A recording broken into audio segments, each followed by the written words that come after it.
ऐका हो ऐका. नमस्कार मंडळी, राम राम. आम्ही आलोय आपल्या भागात एक पथनाट्य घेऊन. नमस्कार मंडळी. दृष्टिक्षीणतेपासून दृष्टीहीनतेपर्यंत अंधत्वाचे विभिन्न प्रकार असणाऱ्या तमाम बांधवांना घेऊन साकारत आहोत पथनाट्य. मी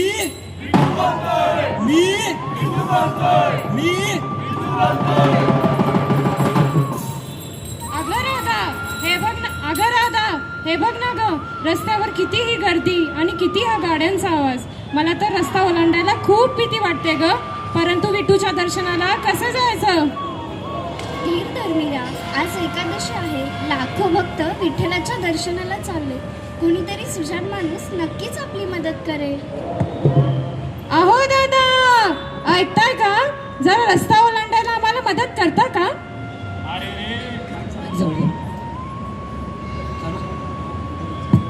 अरे रे, खूप गर्दी आहे ताई इथे. आम्हाला मंदिरात जायला उशीर होतोय आणि आमची विठ्ठलाची आरती पण चुकेल. थांबा वारकऱ्यांनो, कुठे चालला तेवढ्या घाईत? अरे विठू, चंद्रभागेच्या त्या तीरावर तो पांडुरंग कटेवर हात ठेवून आमची वाट पाहत उभा आहे. आम्हाला उशीर होतोय आणि आम्हाला मंदिरातही जायचं आहे. मग त्या माऊल्या तिथे डोळे असूनही आंधळे झालेल्या या जगाच्या गर्दीत मदतीसाठी चाच पडत उभे आहेत. त्यांच्यात तुम्हाला देव नाही दिसला? पण देव तर मंदिरातील मूर्त्यांमध्ये असतो ना? नाही, देव मंदिरातील दगडांमध्ये तुम्हाला नंतरही दिसेल. आधी तो हाडामासांच्या माणसांमध्ये शोधायला शिका. जेव्हा तुम्ही एखाद्या अंध व्यक्तीला रस्ता ओलांडायला हात देता, तेव्हा तुम्ही स्वतः विठ्ठलाचे हात बनता. हीच खरी वारी आणि हाच खरा धर्म. ताई, आमचे चुकले, आम्हाला माफ करा. आम्ही तुमची मदत कशी करू शकतो? धन्यवाद दादा. जेव्हा ही एखादी अंध व्यक्ती रस्त्यावर दिसेल तेव्हा थेट आमचा हात धरून आम्हाला ओढू नका. हो, आधी आमच्या जवळ या आणि आदराने विचारा, ताई तुला काही मदत करू का? तुमचा कोपरा आम्हाला पकडू द्या. तुमच्या मागे फक्त एक पाऊल चालणं आमच्यासाठी सुरक्षित असतं.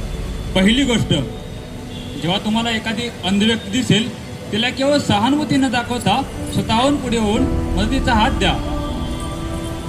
दुसरी गोष्ट, रस्त्यावरून चालताना, पायऱ्या चढताना किंवा बसमध्ये चढताना त्यांना दिशा स्पष्ट सांगा. उदाहरणार्थ, समोर खड्डा आहे, डाव्या बाजूला वळा, समोर पायऱ्या आहेत.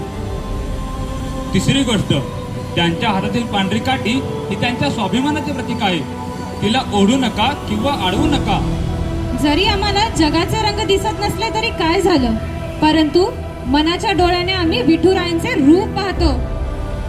आज ज्या हाताने आम्हाला रस्ता ओलांडून दिला, त्या प्रत्येक हातामध्ये आम्हाला आमचा विठुराया भेटला. या आषाढी एकादशीला उपवास आणि वारी तर सर्वजणच करतील, परंतु या आषाढी एकादशीला आपण एक नवा संकल्प करूया. आज ज्यांच्या जीवनामध्ये अंधार आहे, अशा अंध तसंच गरजू व्यक्तींच्या जीवनामध्ये एक मदतीचा हात आपण नक्की देऊयात. धन्यवाद. रामकृष्ण हरी बोला. पुंडलिक वरदा हरी विठ्ठल श्री ज्ञानदेव तुकाराम. पंढरीनाथ महाराज की जय.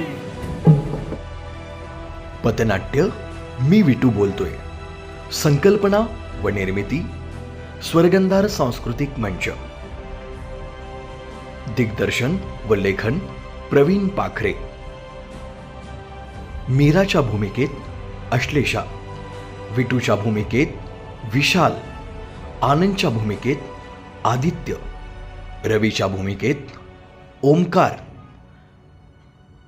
राधाच्या भूमिकेत शीतल, सूत्रधार अर्जुन, वादक संकेत, संग्राम, गोपाल, श्याम सुंदर आणि प्रज्वल.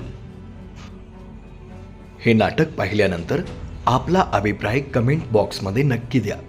स्वर्गंधार सांस्कृतिक मंच.